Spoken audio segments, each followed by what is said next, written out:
found that all of the partner firms that I went to were really welcoming and open, and I learned a lot from them.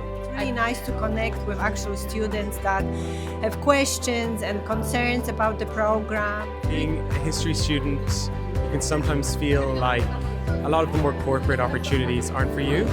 So I thought I'd really like to experience them and see what they have to offer, and I found actually that there's a lot of interesting things I hadn't considered before that now I am considering.